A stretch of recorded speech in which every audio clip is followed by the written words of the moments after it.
This series will unlock the Dodgers. And I'll tell you what I mean by that because this is the most highly anticipated series in all of baseball taking place this weekend.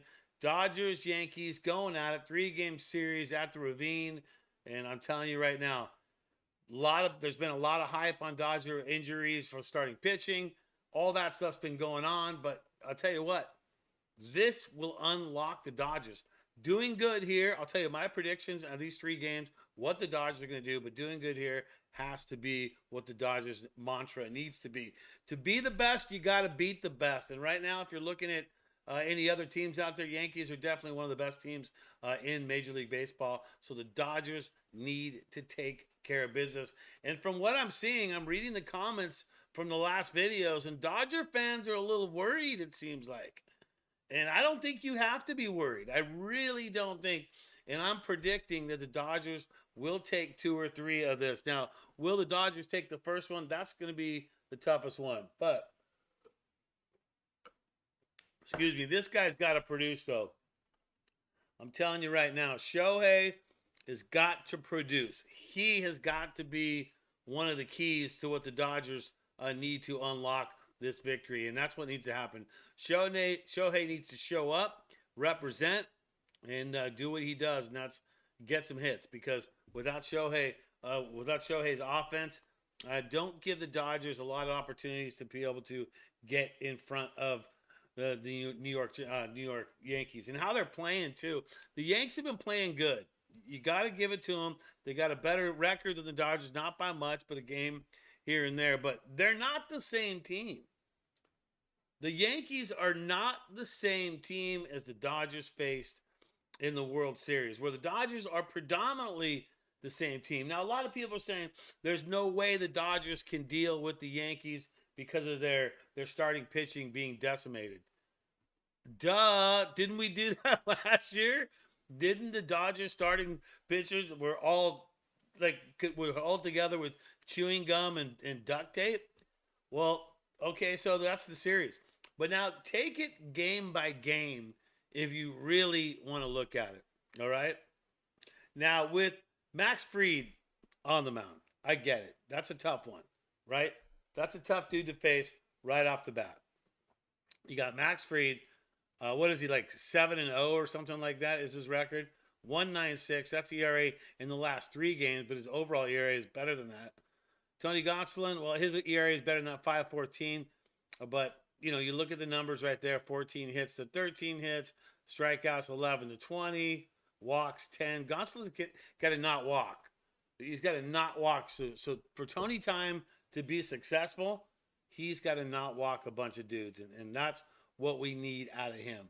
But once again, not the same team, but Belly is back. I mean, look, Bellinger was always a crowd favorite for the Dodgers. It's good to see him back at Dodger Stadium, but look, make no mistake about it. I always want Belly to do good, just not against the Dodgers. So that's one thing that we need to make sure that Belly does not go out and have an amazing game against the Dodgers. Okay, with that going on, you know what to do. Subscribe, like, turn on notifications. We're building towards that 8,000 mark. Appreciate you. This is 501 shows. This is the 501st. We've been crushing it. Continue to do it, Mike Nelson and myself. That's what we're doing. And we're on track for the 8,000. You know who else is on track? Shohei is on track for 60 home runs. Can I get a heck yeah? That only a few of you? Okay, thanks. But Shohei is on track for 60. How cool is this? Why the power surge? What's going on with the show? Right? Let's take a look. Let's dissect some numbers, all right? So let's look at what Shohei has done the last few years at the 56 game mark, okay? Right? Let's go back to his first MVP year, 2021, 15 home runs at 56 games. Okay? Right? Next year comes out, has 11 home runs in 56 games, right? Kind of falters just a little bit, drops 4, builds it back up by 2 in 2023, does the 13 in 56 games, does it again in last year for the Dodgers, 13, but now he's at 20. Are you kidding me? After hitting career high 54 home runs was what his career high was last year. He is on pace to approach 60. Do you think he can do it? Numbers don't lie. I feel like this is something that's attainable for Shohei. And to already have 20.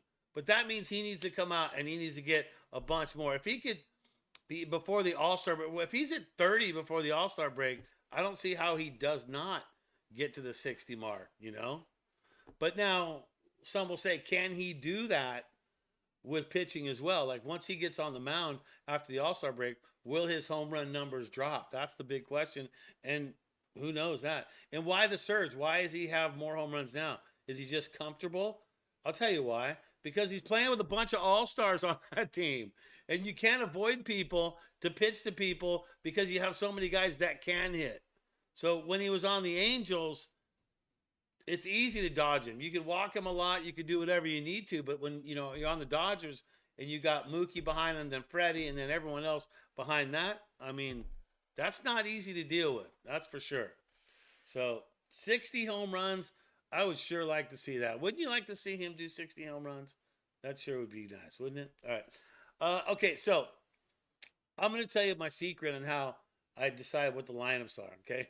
Here's my prediction for the lineup to start off game one against the Yankees. Pardon my graphics, yeah. But what do you think? Okay?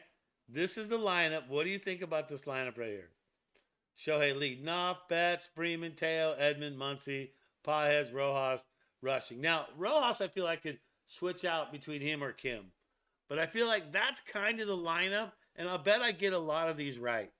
Because what Dave Roberts does is, it's not a huge secret, but what Dave Roberts does is he'll go and see what players have had a success against other pitchers. And he'll look at that. And so that's what I did. So I went and looked at, okay, what have these guys done? Especially Edman and Muncy, Pajes, Rojas, and rushing. And those guys are going to play because they've had success against him. So I just do not see them not playing. So there it is. Those are the numbers. That's prediction for the starting lineup. Since it's not out yet, we'll see if that comes true. All right. Well, that game is that game.